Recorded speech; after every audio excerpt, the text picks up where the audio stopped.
Good evening and welcome to Wisdom Wednesdays. Today is our 41st show, and on the second series, it's on wisdom wellness. We have with a lovely lady with us today, Tisha, and we, as always, have on our panel Selvi, Soraya, and Fazana, our women of wisdom. So what we are is what we eat, they say, or is it are we what we think?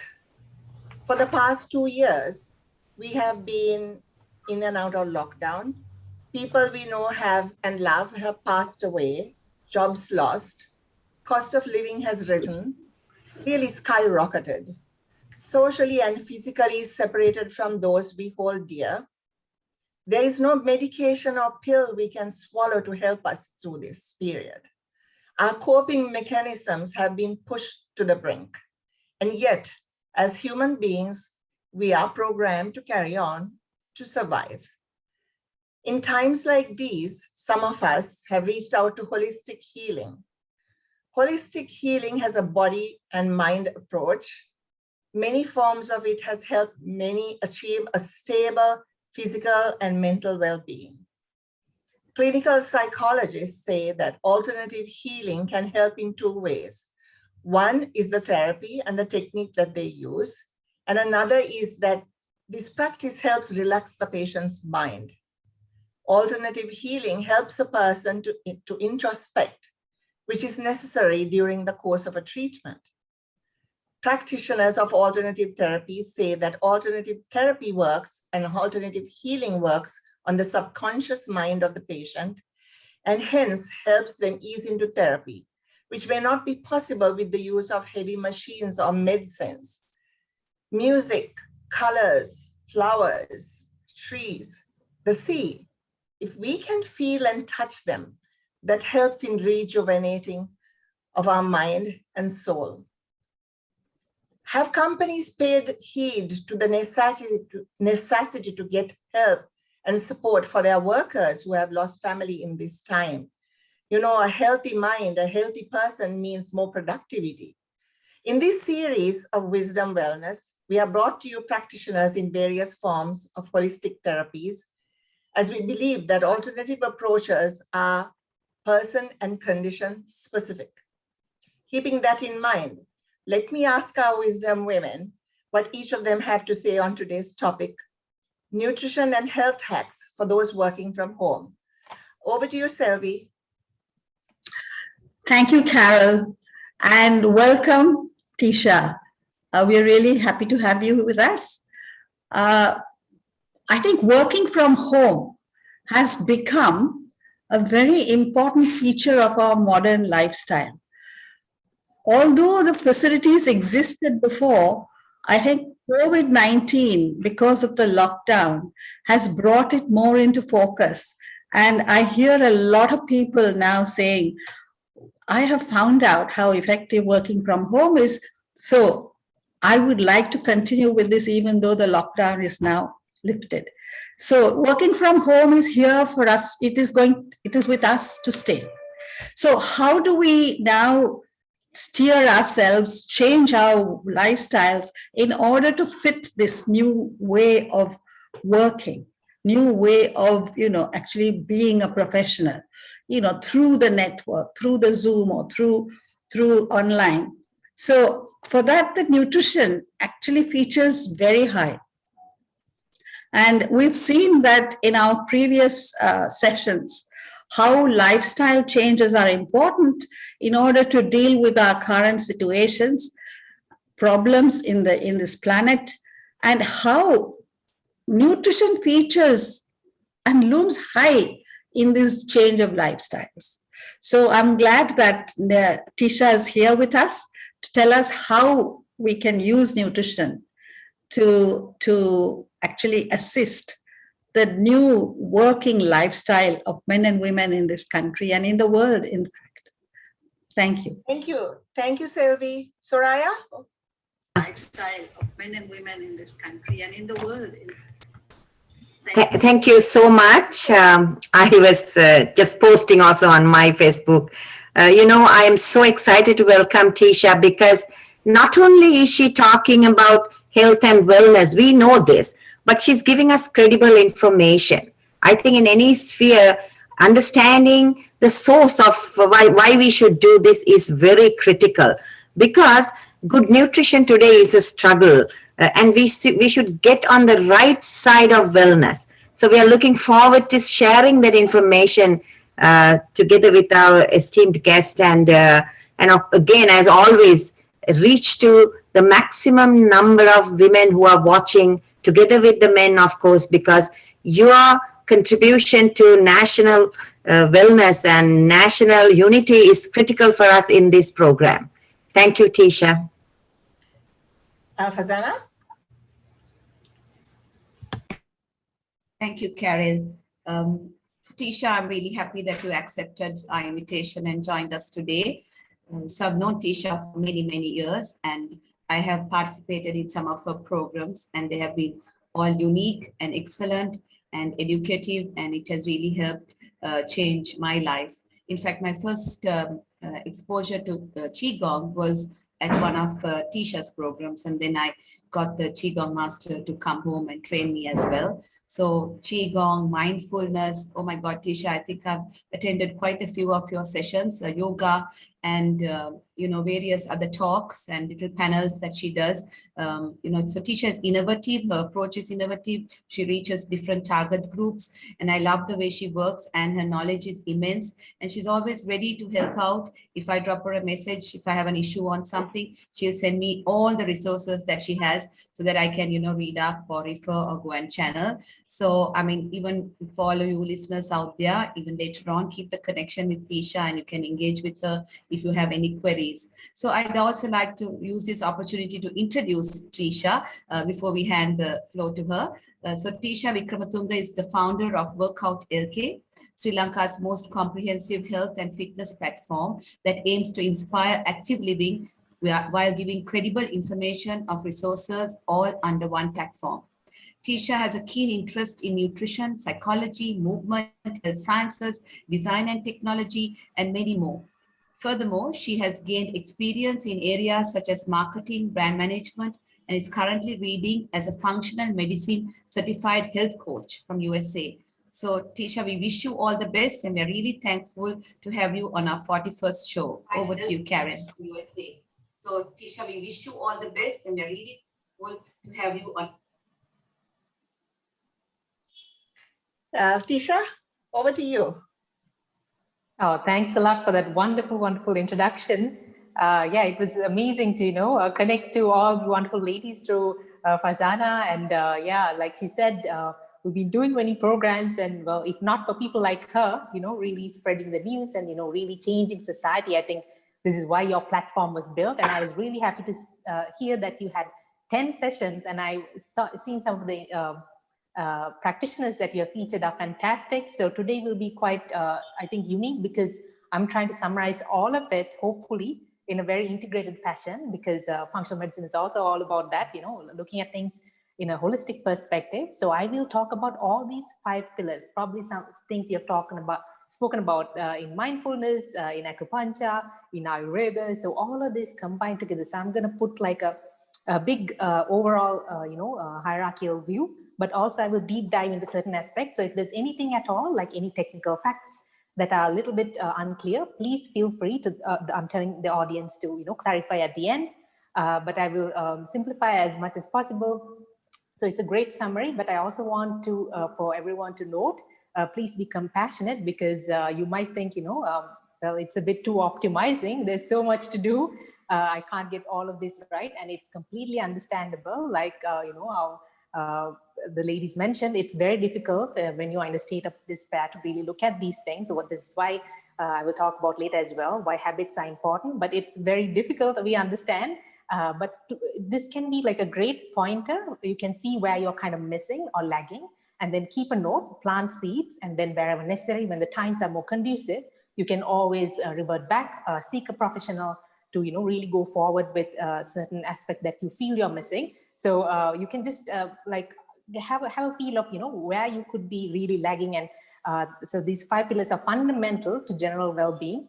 And I will start by explaining a little bit about Well, I'll be talking about all 5 pillars, in fact, starting with movement. So I think Selva mentioned just nutrition, but actually I'll be covering many, many things. So I'll focus a lot on nutrition because that's one of the most aspects that we have most control of. In psychology, we have this concept of locus of control. So that means, the greater you have the perception of your ability to have control of your outcome, the better your well-being is. So nutrition is one big factor, but there are lots of other things which I will also talk about, starting with, like Sylvia said, working from home has been the norm. But now in workout, we try to, give holistic advice, and the platform was built about 5 years ago. Also talk, starting with the fact that observing also the movement factor was quite lagging, especially in a sedentary environment like Colombo. If you compare to even cities like Bangalore or like anywhere else, Colombo, we had a big problem of, people being very, very sedentary. So you would like see people going home in the morning in the bus or car, and then going back to office, and then again, come home in the night and use YouTube and Netflix and etc. So it was a very sedentary lifestyle. In Europe, for instance, you see a lot of people walking on the streets, but we don't see that here. So this quote is pretty much true. So we need to really look at what this is doing to our evolution, right? So because human beings, we haven't been this sedentary. It just happened over the last 20 years because of the computer generation. The introduction of electronics and digital devices. But if you look at our ancestors, they were very supple, nimble, their bodies, the median age probably was a little less, but then if you see what happened in the right, when urbanization happened, this upper cross syndrome or this hunching happened. And we thought it was quite normal. When we get old, these things happen, but it's not really true. Now what we see is people as young as, very young teenagers getting this kyphosis or upper cross syndrome. So this is quite scary. What used to happen, when you are in your 70s, 80s, is now happening at a very young age. So why is this important? If you really look at the spine, all our organs are connected to the spine. If you look at D4, gallbladder, D5, liver. So the spine does not have a direct blood supply. This is why it's important to kind of get this pump active, because if you're looking at sitting, you're pretty much, some people 8 hours, 12 hours constantly sitting, and you are not giving the blood supply. So this is where impairments can happen, not just, in the skeletal system, but your limb system, your circulatory system, your nerves, impingements, all of that, right? So because the spine gets nutrients by the squeeze and expansion cycle. And this happens naturally by our movement, especially when we're walking and running. So this is why it's very, very important. And this Chinese proverb is very true. So we need to really look at our spinal health. I think some of your practitioners may have spoken about, especially acupuncture. And the Chinese were right. They pioneered it. So one good reason to actually start moving, if you are looking at, the real functional reasons, is to feed your discs. Because as I mentioned, all your organs very well connected. And I won't go into detail because I'm, really condensing a big talk into 20 minutes. But if you look at another thing that happens, muscle imbalance syndromes, you probably heard of this.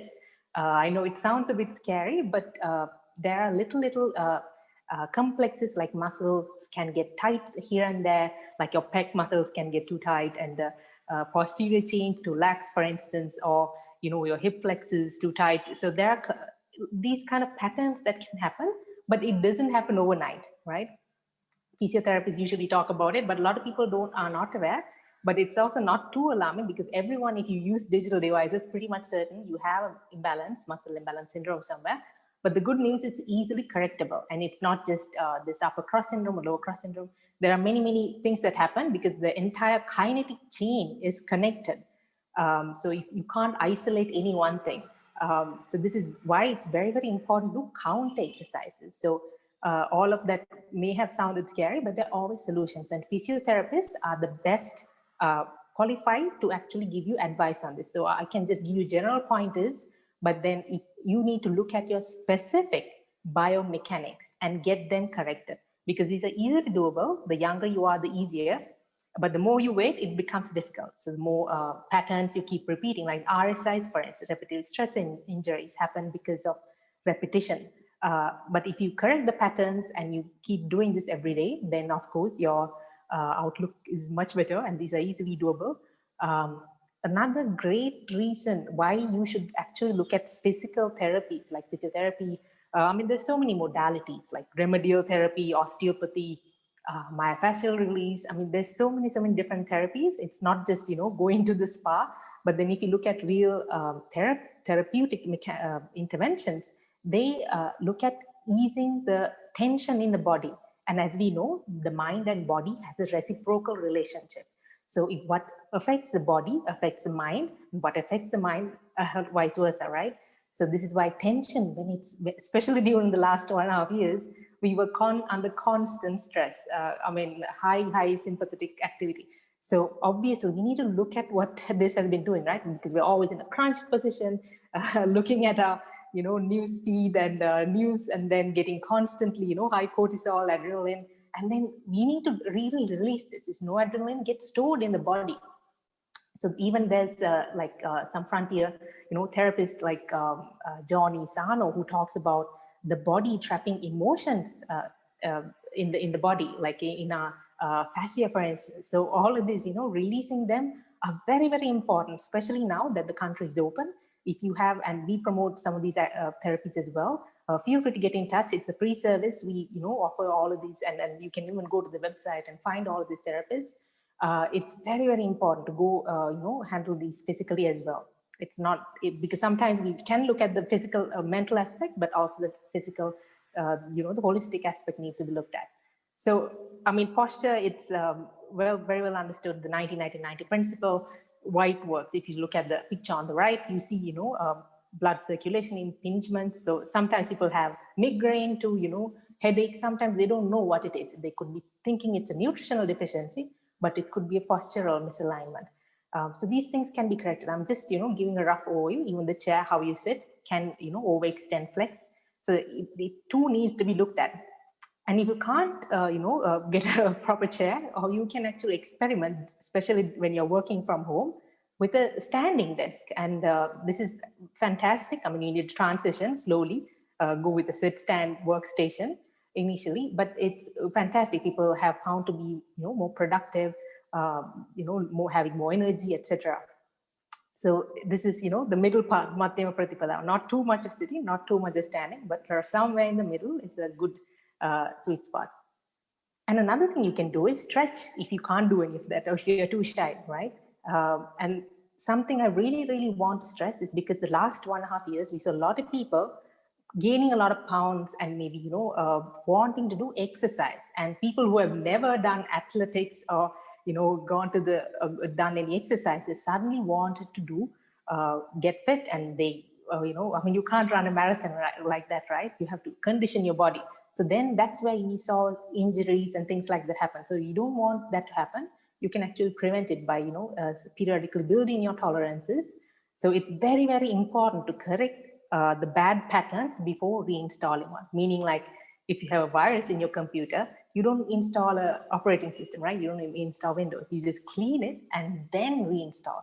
So that's why correcting these biomechanics are very, very important. Something a lot in the fitness industry don't really stress, because you can't sometimes do something extreme like an endurance race or CrossFit, or if you don't have conditioning. This is just a point for the beginners. But if you are really, really interested, I mean, walking is something very natural to the human body. People have been doing this for millennia, easily doable. You can't go wrong with that. And if you can do it in nature, even fantastic. Because now there's a lot of science coming out on how nature is actually really integral to human health. Not just that, even immune health, like even mRNA molecules in the soil, when you are exposed to waterfalls, for instance, they have found out even upregulation of neurotransmitters, these happy hormones, or chemicals in the brain like serotonin get upregulated. And it's things like even elements like sunlight. You can't actually get vitamin D just from pills or food. The sunlight you get from the natural source is very different. Now they're finding out even, elements like cholesterol sulfate, I mean, vitamin D is just like a signaling molecule. It's not doing the real thing. I mean, I know it might be a bit, technical, but I'm just showing you there's a lot of evidence coming from science that these natural things, which we have taken for granted for millennia, I mean, we have been so far off from all of these, right? The modern lifestyle. This is where things go wrong, because even if you look at COVID critical patients in Europe, they have found low serum vitamin D levels, low blood vitamin D levels. So this is why now that the sun is out, I think we had, 3 weeks of rain. So now if we can get this half an hour, 1 hour, fantastic. And even earthing, I mean, things they call boo-boo or, not scientific, but they're showing how, this positive negative electron transfer can really aid in lessening inflammation, arthritis symptoms, even anxiety for kids, for instance. And like body weights is something you can easily start with. And we promote this a lot. I think Farzana knows as well, yoga and, things that really bring your system into this parasympathetic mode. So we have two systems in our nervous system, autonomic nervous system.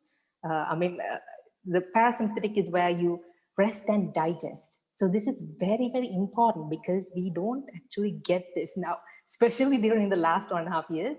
But even if you look at, we have this healthy trends coming out, you're drinking the best smoothie, having the best supplements, but if you don't get your body to rest and digest, if you're not in this parasympathetic nervous, system, it's not really, effective. Whatever you do, it doesn't matter. So, you can be spending a lot sometimes, on all of these diet plans and all of that. But if you can't get your system onto this, even for weight loss, it's very, very crucial. So yoga is fantastic because it hits all cylinders, breath work, mindfulness, and the energetic system working all in one. So this is fantastic. And there's even modalities like Qigong and Tai Chi, which are fantastic and very senior friendly as well. It does all of that and it works at an energetic level and at organ level. It's amazing modalities. And if you really look at most of these ancient practices, they focus a lot on especially pranayama, on belly breathing, right? Because when we're very stressed, we breathe from the upper chest, but most of it actually 1/3 lies in the, 2/3 lie in the lower part of the lung capacity. So it's very, very important to get this active because it also triggers something called the vagus nerve. I mean, we've had workshops on this, certain professionals we've, featured and spoken about this extensively as well. So this vagus nerve is implicated a lot in even chronic disease conditions. So this is why it's so, so important to get your system into this parasympathetic mode. I mean, we kind of miss it out, especially in the fitness industry. We do this very yang dominant, meaning, very fiery, energetic kind of activity, but we don't take the time to cool down because this balance is pivotal. If we don't have that, this is where imbalances can happen over time. And another great thing that happens in movement, as you know, like I mentioned, dopamine, serotonin, endorphins, all of these neurotransmitters get upregulated and fantastic for anxiety reduction, easing stress and even things like depression. They have even done control studies to show how it's affected. This is, important because I wanted to mention, like, what do we tell our kids when they have an exam, right? We tell them, sit in one place and complete your studies. But actually, there's a lot happening in the brain, activation-wise, with movement. So this is very, very important. I mean, you have presidents in like countries like South Korea, Taiwan, really incorporating PT, little few extra hours because they know the science now. There is evidence now coming out. So very, very important. And this is exactly what we didn't have over the last lockdown, during the last 1.5 years. So this is very, very important to get your kids active. And now that the country is open. Just one more thing, like how the IQ, even the BDNF gets activated. And another very important thing, not really highlighted in the media, is that we have a natural innate mechanism against pathogens like viruses, bacteria, and fungi. What is it? Well, it's triggered by NK cells, but how does this get activated? Through exercise and movement. I kid you not. So this is not something, really highlighted, but this is so retro, you can find it out as well. NK cells are the best natural innate defense mechanism we have. And this is why light movement, not too much, not in excess, not to get you stressed, is very, very important, especially during this time when we are having, virus outbreaks. Sleep is another very important pillar because we use a lot of devices in the night, but it's now said, this blue light is not very good, because if you look at our ancestors, around 6 in the PM, we got exposed to orange light. But now we have, blue light emitting, and the concentration is very high, the PPI. So this is what might keep us in a kind of a drowsy, jet lag kind of mode when we are waking up. If we use too much of electronics during at least 3 to 4, ideally about 3 to 2 hours, at least, if you can, switch off your devices, this is fantastic just before bedtime. Because I know this slide might be a bit scary, but they have even found how sleep can get rid of these toxins in the brain through this lymphatic system. So all new science which had come out about 3 years ago, very, very important. This is another reason, but the hardest thing. But now this one is very easy. Like I said, the locus of control, right? Nutrition is one of the best things we have control of. From all of these things we talked about, this we know we have control of. And if you look at the gut microbiome, this is like a powerhouse. Hippocrates talked about it more than 3,000 years ago, but then now lots of science over the last 20 years have been coming up. We've been trying to democratize this information, talking with specialists here like Shanice, who specialize in gut health. So I'm just giving you a rough overview just to say that, 80% of our immune cells lie in the gut. And even neurotransmitters, our mental health is highly implicated in, the composition of the bacteria, fungi, even viruses are in our body actually. So I know this may sound a bit yucky for a lot of people, but it just means that we are living in harmony with this ecosystem. And it's very, very important to look at this composition, the good bugs, the bad bugs, the composition, your interaction, and this is all controlled by the food you put into your body. So, how amazing is that, right? If you have 80% of control over your immune system just by the food you eat. So this is why, Hippocrates said long time ago, for that food, food that be medicine. And for mental health as well, 90% of your serotonin receptors are in your gut.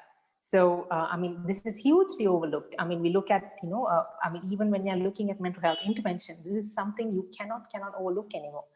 And stomach acidity is very important. Contrary to, counterintuitive to what a lot of people say, oh, my stomach is too acidic, so I need to take antacid. It's not the case. Usually you get these kind of issues because of a lack of acidity issue. We can talk about it later on. I'm just going very, very quickly.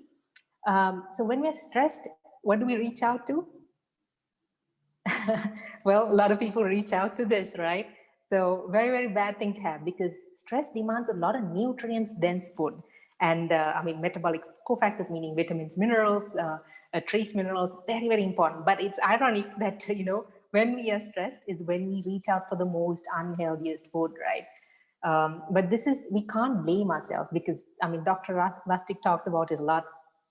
It's actually true how, we are kind of, they engineer food to get the taste factors just right, the fat, sugar, and salt content just right, so that, we keep on munching these, and talk about things not to avoid, as in things to avoid if you want good health is very simple, very, a few things like processed foods, gluten, bread, milk, and if you can avoid red meats, go plant-based as much as possible. I think this is fantastic for your health.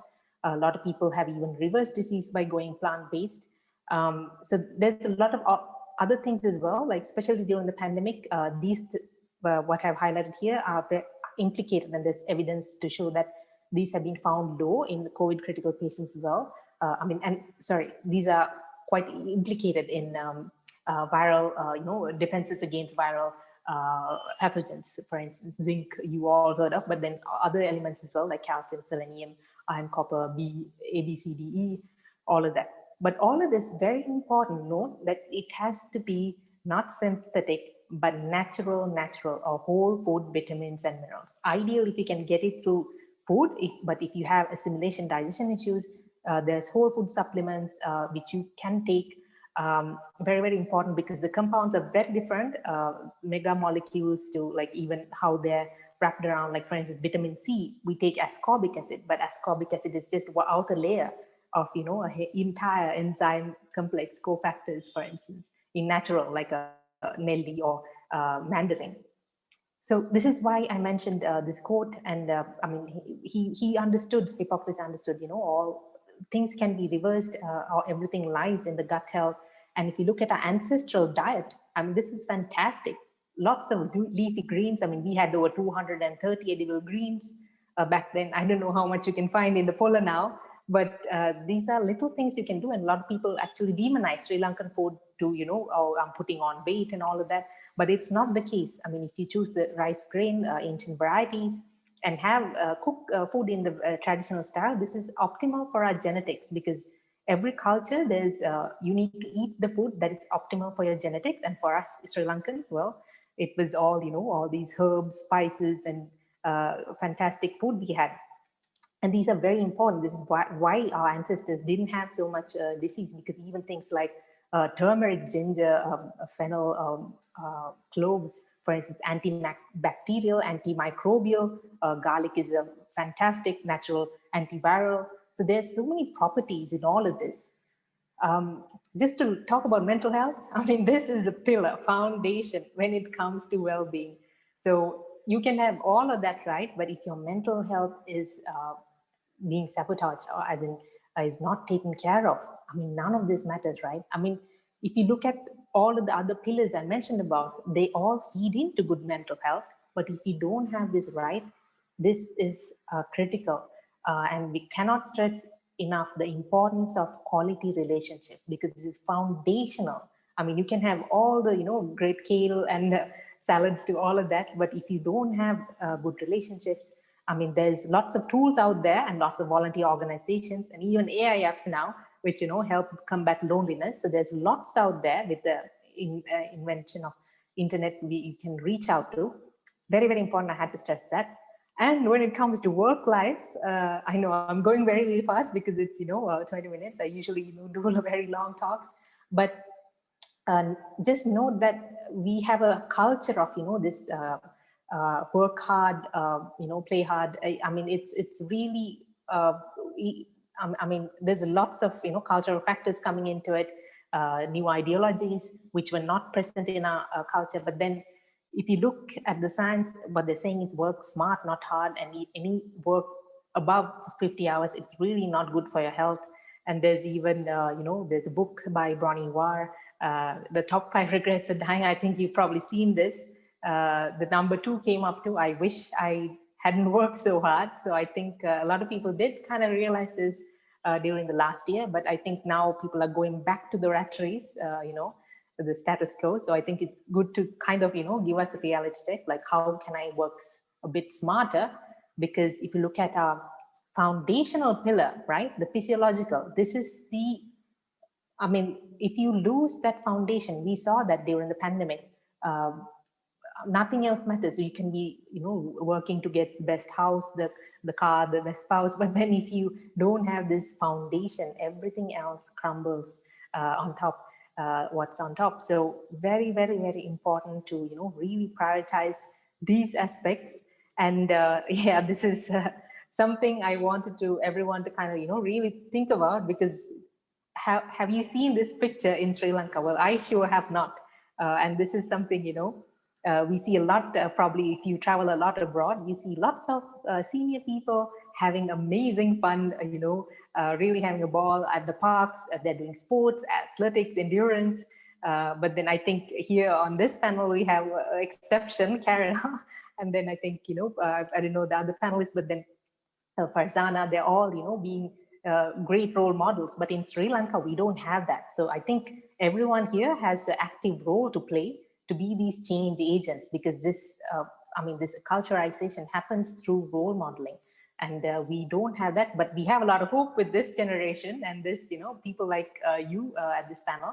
Just want to show you some examples from the global sphere. I mean, you probably, obviously everyone knows about Jane Fonda, who's 83 now. And then the oldest, they call the hottest grandma, Ernestine Shepherd, 86. And then Tao Lynch, I think she passed away, but then she was 101 and she was a yoga teacher. Wow, how amazing is that, right? And then on the bottom right, you have Anna Clarkins. Guess how old she is?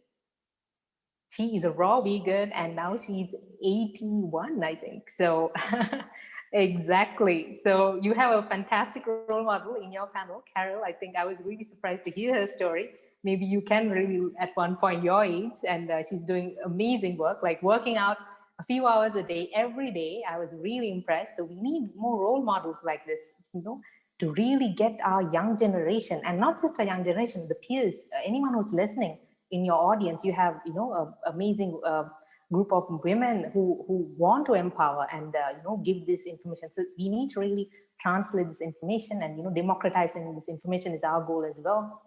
And as women, especially, you pour out a lot to the world, your children, your family, to society, but then we really forget about self-care, right? So it's very, very important before you give out anything to the world to, have your cup full. And this is a message I keep, telling all, especially in women's forums. Very, very important to take care, self-care, because a lot of people think, well, if I can take care of others, well, it doesn't matter. But then even you saw during the last 1.5 years, self-care was the healthcare. So if everyone actually took the time to take care of themselves, what we faced last year or this year would not have happened.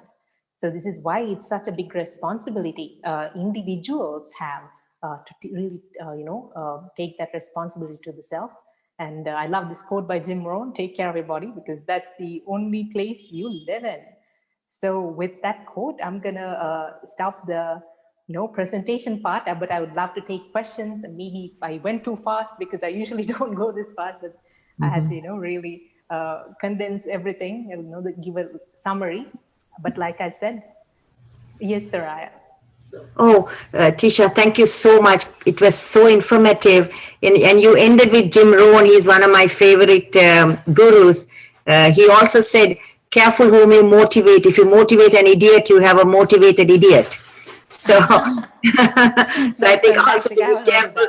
I know. So for me, Tisha, there's so much of information overload. I ran the Los Angeles Marathon 10 years ago, and I'm also committed to health and wellness. So on the one side are my friends who are doing the keto diet. They're eating meat and all the protein. Then on the other side is my friends who are doing the vegan diet. Then on the another side are the friends who are doing the vegetarian diet.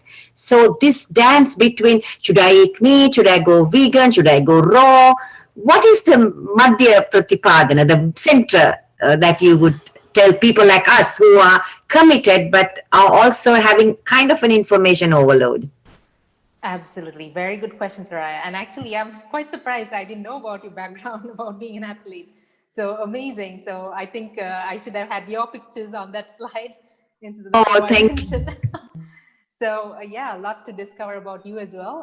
So we regularly feature people as well, inspirational characters. So it's great to know all about your stories as well, because this is what actually inspire people to really take the leaps and do this change, because we are a very conformist society, a collectivist society. So I think we really need to break out of this mold. To answer your question, it's very relevant because, like you said, information overload, people get confused, but it actually boils down to some very simple wisdom. So wisdom for the Wednesday today is to actually listen to your body. So because we all had this wisdom as our ancestors, they didn't go on to, consult a dietitian or, hey, how many calories should I take?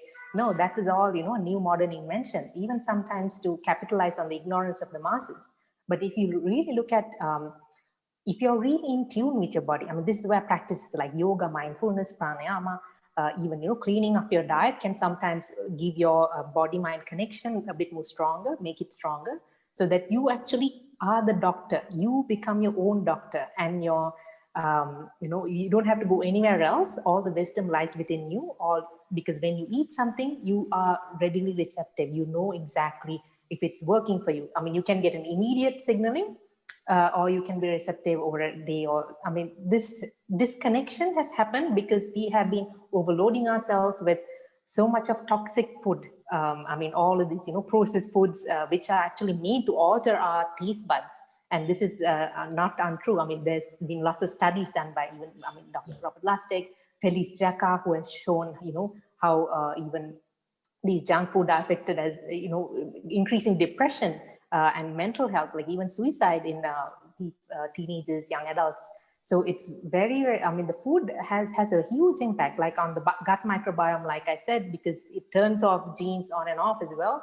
But then mental health, immune health, lots of things, weight loss, everything is connected to the gut microbiome. So your microbiome also is very unique to you. So that's why you can't, have one size fits all. Like what vegan person, I mean, there's, great role models like Rich Roll who are running ultra marathons. You probably know of him.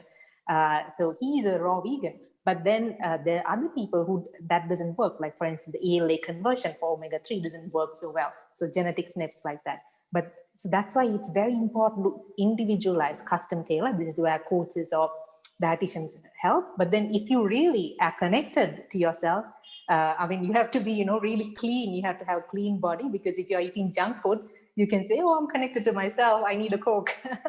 So sometimes, like your bad food can be signaling you, giving you misinformation.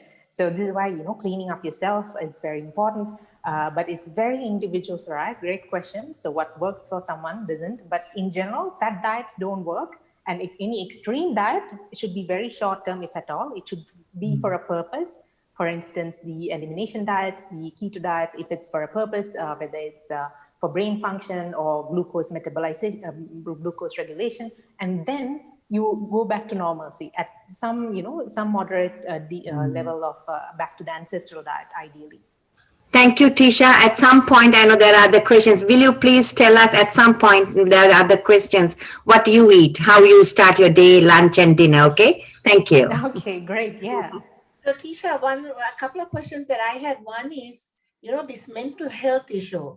Are corporates actually dealing with this? I know of one large company where they have actually brought in counselors and told their staff that for the next 3 months, they're going to provide them a counseling service free of charge if anyone should need to talk to them. I think that's an excellent idea. But at large, are the corporates doing this? I mean, I know of only one company that's doing it that I know of. But don't you think, that a healthier mind and a healthier person, mentally especially, would be more productivity within the company, right? So is anyone addressing this issue? Great observation, Carol. Yeah, I mean, the MNCs, the big companies actually have budgets for this, like you rightly mentioned, but it's actually a great, I think, not just an opportunity, I mean, for mental health advocates to, really push this information, but it's also a great responsibility, I believe, even for small companies. I mean, for us, we don't care about budgets if they don't have, even we're willing to do free, because empowerment is far more important. And especially during the last 1.5 years, people have gone through a lot.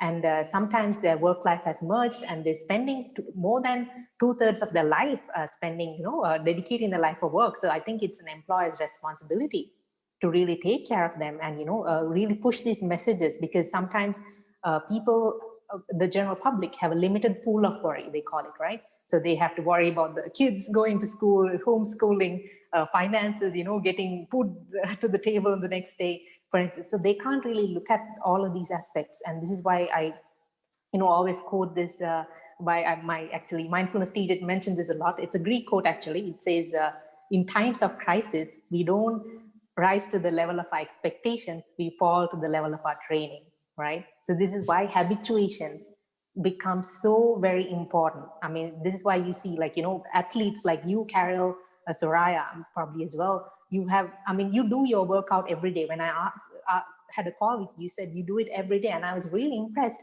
But even, despite all of these hurdles which I have been facing currently, so this is why, because the athletes learn all of these, these hard skills, but these habituations. But then it becomes very difficult for a layman, someone who is very new, to habituate these when they're in a state of despair. So this is why it's so important when the times are conducive, maybe next year, maybe next month, whenever you get the chance to, really think about all of what we said today, maybe, even rewind and look up some of the talks you've done, because I just had a brief look. You had some fantastic practitioners. I think I really love the one by Divya. So she talked about as well what I mentioned, the body storing emotions, which is fantastic and so very true. A lot of people don't believe it, but it's absolutely true. So, doing these practices, whether it's mindfulness, whether it's physical therapy, whether it's, your daily Qigong or daily cardio or body weights, whatever it is. So it becomes so very important. And I think we digressed a little bit, but corporate, it's very important. Like I said, the responsibility. And budgets are not an issue. I mean, there's so many practitioners we work with as well, over 300, and depending on the requirement of the company, we can roll it out. And we have done a lot over the last 1.5 years via Zoom. Before that, we did offline as well. So there's a lot of companies doing it, but I think they should be doing far more. There's a lot of companies newly getting into the bandwagon as well, which is great because they did not, like companies who had never had thought about it, who have budgets, now really rethinking because they see the impact on the work, the stress levels, because you can say, there's studies done as well, even mindfulness incorporated even in school settings, how it decreases aggression, the stress level, like when your prefrontal cortex, meaning your self-regulation, emotional regulation works, you're far more productive. And I think obviously it affects the bottom line, but I think ethically, if you're not, really looking at that, but even you can look at the, the material gain you can get by, getting more your employees more productive. So there's lots of benefits, multiple angles. Yeah, thank you Tisha, so I have much. a question. Sometimes some things are easier said than done, right? And when there's so much uncertainty going on around us and so many issues, multiple issues that people are facing, much as we know that mental and physical and well-being is important, what is the starting point? How does one, when the whole world is crashing around you, how does one begin this journey on well-being in every way, in its holistic sense? What would be the magic formula? Yeah, that's a great question, Farzana. So it requires a complex answer, but I think the reasons can vary. Like different people get motivated because of different reasons. Usually in Sri Lanka, we see a lot of superficial reasons. I want to look good in a dress, or, I want to, reduce my tummy or something like that. But we try to, promote more functional reasons, health being the foundation and the pillar, and then everything on top. Because sometimes you can try to do shortcuts and hacks, and there's a lot of out there, even misinformation, unethical practices. But then you need to really look at, if you have a chronic condition, you can't look at a shortcut because that chronic condition happened over a prolonged period of time. So you can't, get this one concoction or pill or, and sort it out. So it requires a lifestyle intervention, which takes a lot of time. So this is why a lot of people resort to shortcuts. I mean, we see this a lot, especially even, recently as well. But this is why it's so important, really take the time, seek good practitioners and sometimes multiple practitioners, because what works for at one time may not work for another. And then you're all, guided to seek whatever that's working for you at the right time. Maybe starting with the physical layer, maybe then with the emotional layer, and then, spiritual layers, because most emotional problems also have a massive spiritual component to it. So whatever that order could be, ascending or descending. And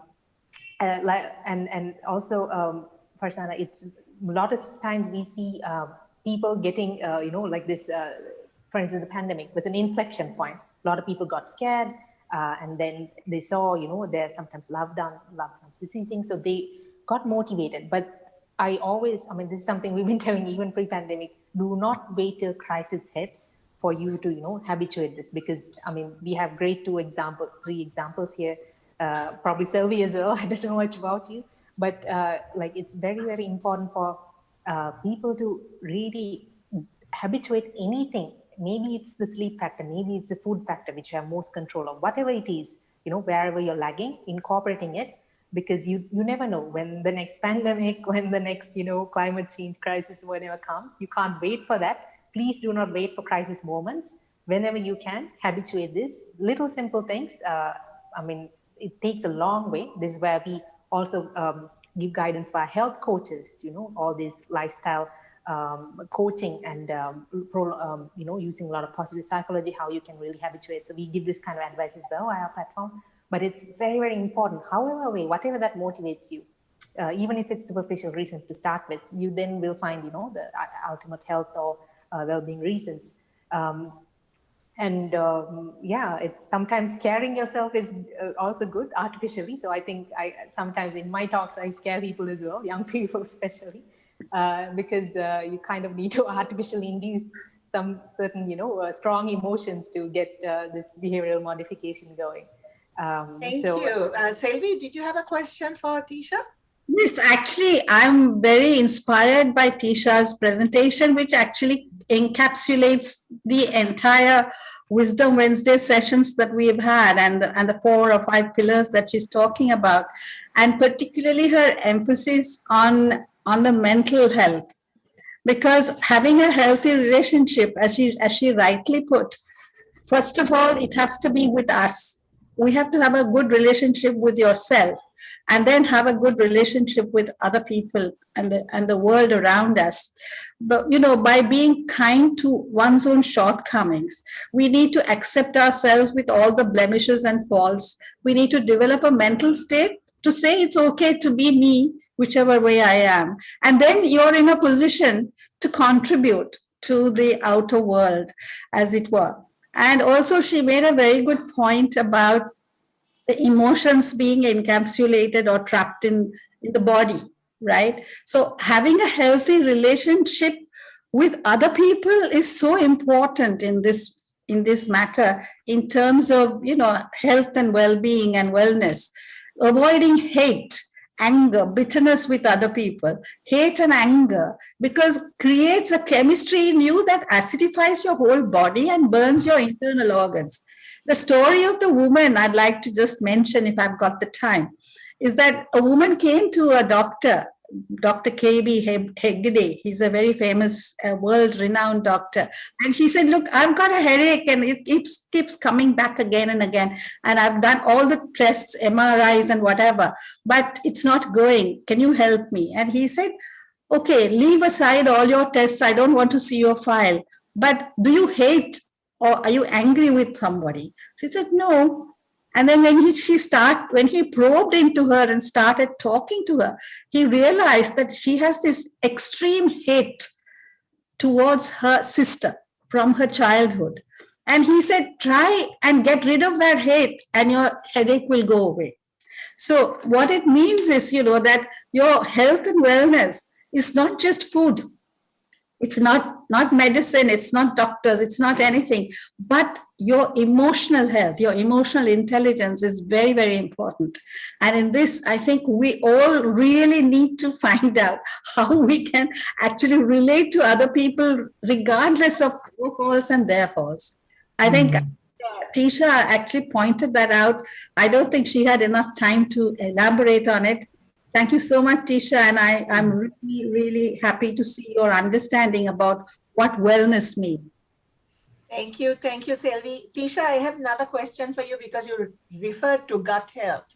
I think now they say a lot of illness is related to ill gut and bad bacteria in gut. And they talk about taking fermented foods to improve your gut health. Can you tell our audience, what you know about gut health and how to improve one's gut health, actually? yeah, absolutely. Great question. And thanks a lot, Selvi. That was great insight as well. You summarized it very well.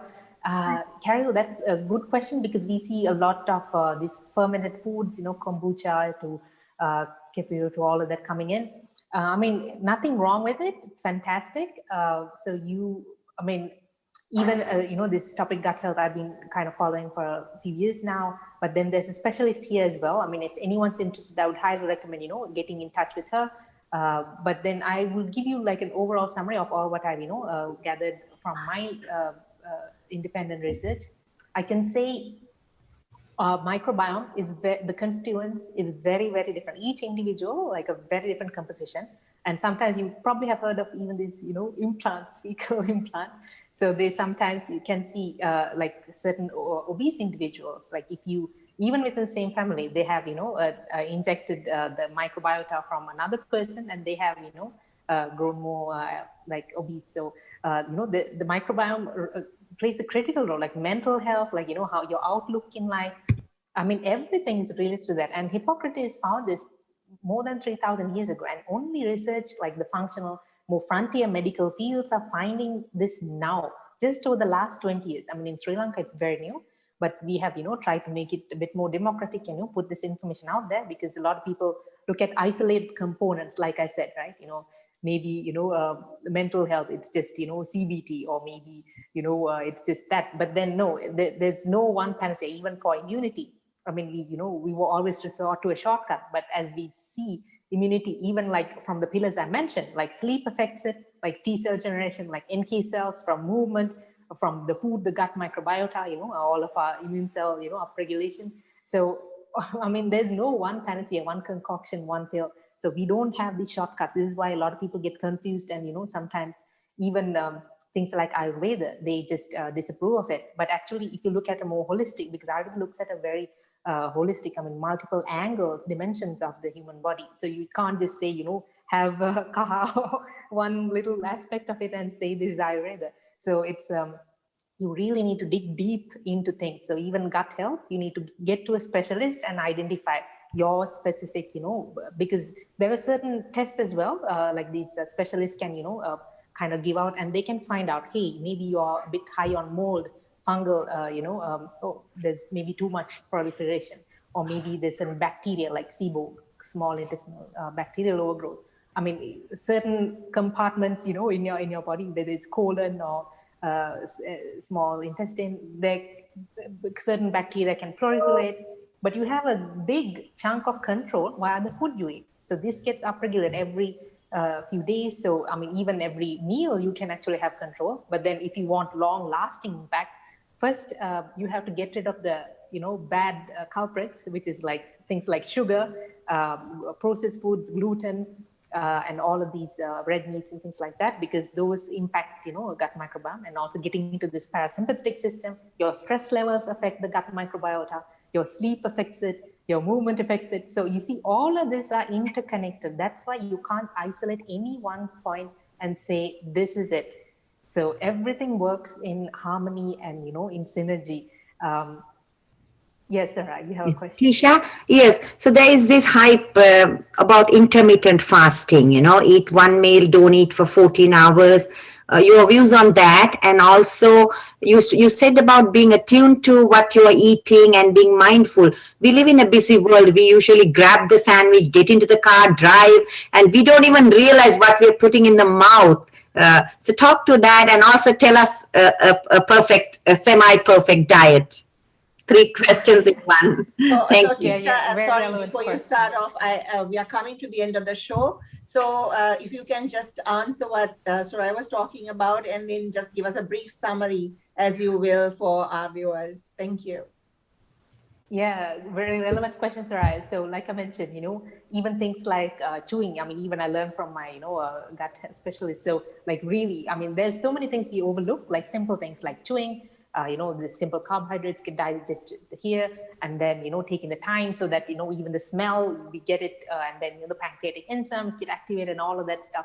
Lots going on with slowing down and taking it. So even for stomach acidity production, we need to be calmed down, in parasympathetic system. So, yeah, I mean, grabbing bites, I mean, if it's something that digests very quickly, like a fruit, or, a simple carbohydrate, that's fine. But if it's something, that takes 4 to 5 hours, like like meat or something like that, heavy, better not, grab it on the go. In IF, intermittent fasting, I mean, it all again works on the individual. Like if you have blood sugar regulation issues, probably you need to, consult a specialist and see how you can, stabilize your blood sugar first, and then go into things like that much later on. I mean, increasing your fasting window is something you can easily do. That is the time between your dinner and your breakfast. That's fasting you can do every day. But I think since we're running out of time, I will just leave with the message, take care of your health. Always question assumptions. I mean, there's a lot of misinformation out there, even in general health, well-being, and in all industries, but especially the health industry. So always question assumptions, look at things from a multiple angle, look at things from a holistic viewpoint, an integrated viewpoint, because that's where the world is moving. No longer are we, isolating things and, for skin disease, giving a topical ailment. We're looking at liver health, we're looking at, organ health, all of that. So very, very important to look at this integrated view and having an open mind. So thank you very much for organizing, all of you. Really, Thank really you so much, appreciate this. Tisha. I mean, you've been amazing. Fazana did promise me that you would be amazing. And you have been, because you, in this short time that we have given you, you have shared so much information. If you can send us more information that we can upload to our the Facebook page, so that, you know, maybe the viewers can use for reference, that would be helpful. And once again, thank you so much. Thank you And so with much that, we for Thanks, Tisha. organizing. Yeah. Thank you, Farzana, for connecting. I really Welcome. appreciate it. All of you are doing wonderful, wonderful work. So happy to support content as well. You can go to the workout blog. Everything is free on the platform. We do it as a social advocacy. So connect anytime. Thank you so And thank much. you so much. Yeah, so Thank you very much. yeah. Our next show is on the 24th of November. That will be the last of our Wisdom Wellness series. And we will then take a break and come back bigger, better in the new year with newer ideas. So join us then. And from our panel and from Tisha, I'd like to tell everybody who joined us today, thank you so much. Follow some of the advice she has given you. And to the corporates out there, look out for the mental health of your staff, because you'll have better productivity, as she said. You know, there are enough counseling services that will probably give you their time. Where, you know, your staff who have lost loved ones and in bereaved situations can reach out and become healthy again. Because again, as Tisha said, you know, you carry Divya, all Shobi, all these people we've had on the wellness series have all talked about this one thing, that, you know, you carry your pain with you, and it comes out in various forms, you know, whether it's anger, whether it's illness, whatever, right? Stress. So help yourself. And that's what we wisdom women are about, you know, to try to empower you to take care of yourself. That's why we bring you such a wide variety of subjects, topics, and people. And look out for our next series as well, because we have more interesting stuff for you. Good night, and God bless you all. Stay healthy. That seems to be the most important thing. Bye.